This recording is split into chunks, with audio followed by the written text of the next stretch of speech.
If you're running an SMMA, an agency, an IPGA, growth partnering, whatever it might be, and you're struggling to sign clients, if you're not able to sign at least a client every single week, then something is actually wrong. And whether you're just starting out, you just got into the space, you just heard about starting an agency, or whether you've been doing this for a couple months, you've been setting outreach, and you just haven't been able to get some traction, get people onto calls, get the clients signed, or you've been doing this for years at this point and you're experienced in the game, but you're just not growing as fast as you want, right? So you may be at 0, you might be at 5K, 10K, 20K with the goal of getting to, let's say, 50, 100, 200, 300K per month. And you realize that the only thing stopping you from going from where you are right now to where you want to go is just signing more clients. So if you're in that situation, what I want to do in this video is share the exact things that you may be missing that's stopping you from booking more meetings and from signing more clients, that if you can just solve these things, you will have massive growth in your agency, and this will be the thing that propels you from where you are to where you want to go. And these are all the lessons that I've learned in building 2 agencies to over 50K per month, and in helping over 70 other marketing agencies to go from 0 to 50 to 100K per month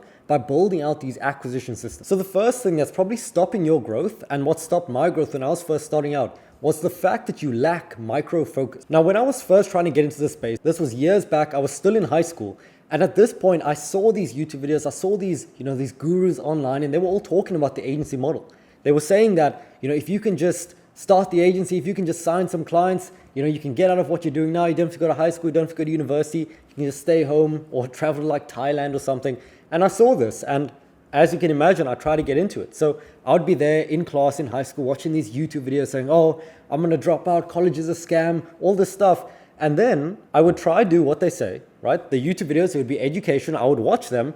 I would get home from school. I would just throw my bag somewhere. I wouldn't even do the homework. And I would just sit down and try and do what they were saying. And what they were saying was, get your website sorted, all the basics. Build an offer, send outreach, get your first clients, pick a niche, all these things. But what I realized was, technically, I had the information that I needed. They were telling me exactly what I needed to do. But because I didn't have focus, I would sit down, I would have my laptop, the entire environment is cleaned up, I have my coffee, I have my water, all of that. I'm sitting, I'm ready to work, I feel productive, I feel like one of these, entrepreneur guys, even though I just came from school. And I would sit down and I would start working. Like I would go to the website thing, this is where you get a website, this is how you sign up. And then like 30 seconds in, I would just be like, okay, let me go back to YouTube. So I'd just open YouTube, I'd see a video, I'd see another entrepreneur morning routine, and I would just end up watching that. And then I would watch 5 more. And then I would watch 5 more. And then I would get bored. I'd say I need a break from all this productive work that I was doing. I'll check my phone, I'll check Instagram, I start scrolling, I see some messages. And then by this time, it's dinner.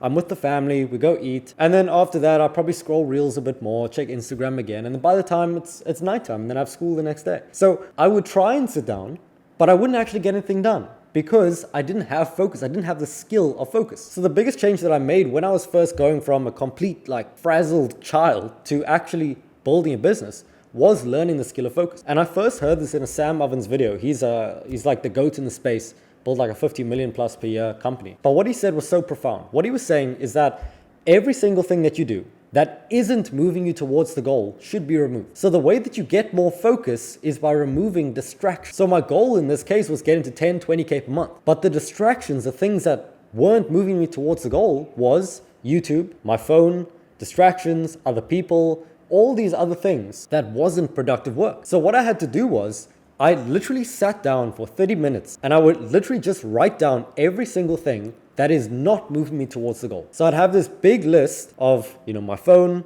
of Instagram, of YouTube, of Netflix, of literally, I would just get up and just walk in circles or kick a soccer ball instead of doing the work, because it was so uncomfortable. So what I started doing is I had this list, and then I just started removing things from this list. And at that point, I didn't have the phone there. It was all on airplane mode. It was all gone. So it's all I could do was the work, right? I was so bored that it was okay, the work is interesting now. So that is actually what I did, and it's actually what I do right now. So the first thing that you need to identify in yourself is, can you focus, right? Can you work on one task for at least 60 minutes? No distractions, no YouTube, no checking your phone, nothing. Can you do this for 60 minutes? If not, you need to train yourself on how to actually focus, because focus is like a force multiplier on everything that you do. Right? If you have, let's say, a course, if you have YouTube videos like these that literally tell you what to do, if you have these things and you're not implementing it, it's not because you lack motivation. You just have energy scattered in every single direction. So the first mistake is just not having focus. The next biggest mistake that I see stopping you from growing your agency is having a commoditized service. Now, what does this mean? Now, an example of a commodity is something like gold or silver or wheat. Like, it's all the same, right? Gold from one place isn't going to be that different from gold in another place, or bread or flour or things like that. So the same way in the agency space, that if you have the exact same service, so let's say Facebook ads or Google ads, how do you tell the difference between the two, right? So let's say you have two people selling bread. They're exactly the same. They taste the same, they look the same. So it's like, why would one be more expensive than the other?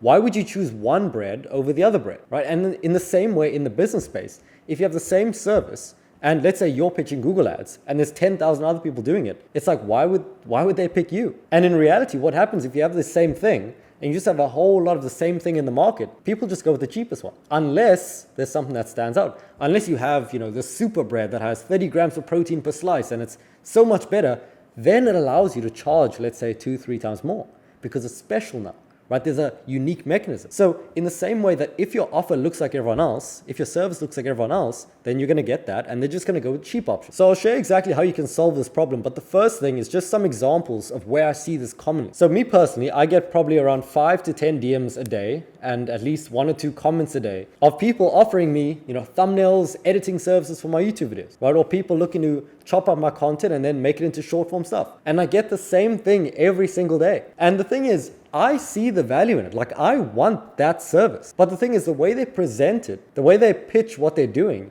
is commoditized. It looks like everyone else. So the message that I get is, hey, can I do your thumbnails? I'm like, why would I need someone to do my thumbnails? Like, what does that mean? It's like if they came to me and they said, look, I'll help you get your thumbnail click-through rate from 10% to 15%. So you get an extra 5% of people click on your videos. So 5 people out of the new 10,000 people that's going to see your video, if 5% more people click, it's a lot more views, and that results in revenue.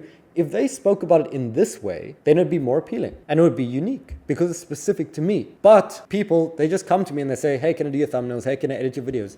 And it just doesn't work. So in your situation now, if anything that you do makes it seem like you have a commoditized service, if you even have any similarities to other people, that is probably what's stopping you from getting replies. Because the thing is, imagine you outreach someone, you reach out to them offering to get onto a call, potentially sign up as a client, and you look like everyone else. It's like they wouldn't book, they wouldn't be interested. They'd be like, I get this message all the time. But if you have something unique, then you're going to stand out. So the first thing that I'd recommend you to do right now is, firstly, the easiest thing that you can do to stand out, to be better, to have a more attractive offer, is to just pick a niche. Let's say you're one of these guys that help info product people to scale. So people that have, let's say, a course, a program, things like that, and you help them to scale by, cutting up their short form content, whatever that might be. The first thing that you could do, instead of saying, hey, we'll help you create short form videos, you can start by saying, and this will drastically get your results up, you just say who you want to help. So let's say that you're saying that you help marketing agency owners. And what it allows you to do is add on levels of specificity in the outcome, which is the next part of this, so that your message and everything that you do is more appealing to agencies. So for example, if I was reaching out to agencies, which I do, what I say is, I don't say we'll help you grow your business, right? Or we'll help you, get better. Like, it doesn't have any potency to it. But if you went to a marketing agency, and this is what I do, instead of saying we'll help you grow, I'll say we'll help you get 100 qualified bookings every single month, while helping you close at 30%, while only speaking to qualified leads, while helping you automate your agency, while helping you get out of the day-to-day. While speaking about these things, it's going to separate my offer from everyone else who's just talking about, oh, we'll help you grow, right? And the next part of what I was saying in getting out of the commoditized offer is talking about an outcome. So what we've already done is we're talking to a specific niche, right? In our case, marketing agency owners. What we want to do next is speak on the outcome. So what are we actually helping these people to do, right? So instead of saying we'll help you get thumbnails, we're going to talk about what the thumbnails are going to do for you, right? We're going to help you get more views, which is going to result in more bookings for your agency, which is going to result in more revenue generated. So by doing this, by changing what you're offering and how it's positioned, you're immediately going to look like the best solution for whoever you're speaking to. So for everyone in my comments or in my DMs talking about thumbnails, I'll know if you watch this video because I'll just know by the offer that you mentioned. If you talk about helping me specifically, if you talk about an outcome that you can help me to achieve by, using the thumbnails, by using the video editing, then it'll be more appealing, and the likelihood that I actually reply or that anyone that you reach out to replies is going to be so much higher. So the third and final reason that you're not signing clients for your agency right now is because you're using an inefficient vehicle. So even though I always preach about, creating content, let it do the selling for you, there was a point where I was creating content, but I wasn't signing any clients at all. And this was a couple of months after I started. I realized, man, I need to be posting content, right? I can use the content, it can do the selling for me at scale.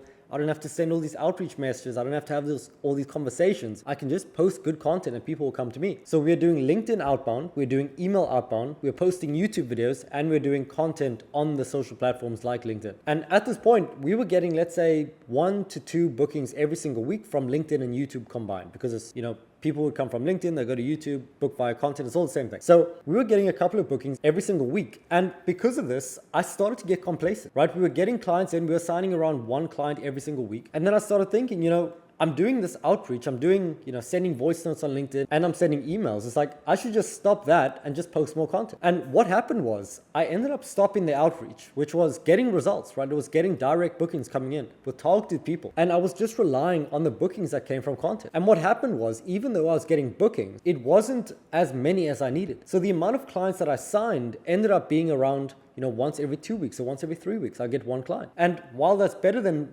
some people's situation, in our case, that is so much slower. And during this time, I was trying to figure out, what's the actual problem? Is the content bad? Is the script bad? Is the headlines bad? And what I realized was, in some situations where content hasn't completely blown up for you, or in our situation hasn't completely blown up for us, sometimes you need this direct response in terms of getting results. And in our case, it is outreach. So while content is fantastic and while content is the long-term play, if you're still early on in the content game, you need a vehicle that's going to get you results quickly. So this is why for every client that comes into our program, when we help them add an extra 50K, while we help them get out of the day-to-day, automate their business, all of that, the first thing that we always recommend is outreach. And they ask me the question on the coaching calls, they're like, Ethan, you're posting content now, why do you tell me to do outreach first? And I say that outreach will get you the fastest result. Outreach will help you get your first bookings predictably, because you can just calculate what you need and then get there.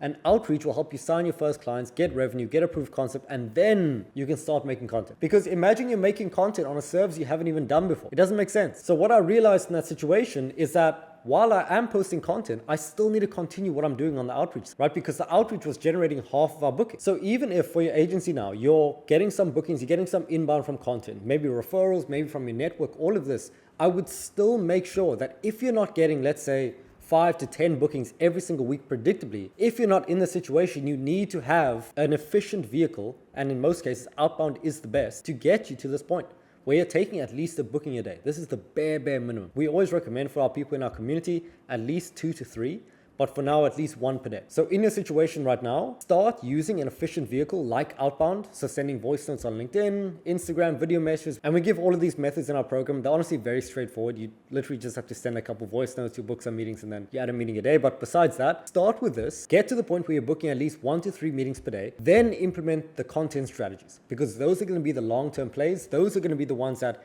while they take a long time to build up, they're going to bring the highest return. And if you want more content like this, subscribe for more on the channel. All we're focused on doing is helping you build predictable leverage acquisition systems so you can book consistent meetings, sign clients every single week, and then eventually automate the agency, get out of the day-to-day, buy your Lambo, Rolex, linen shirts, or whatever the gurus are wearing nowadays. And I'll see you in the next one.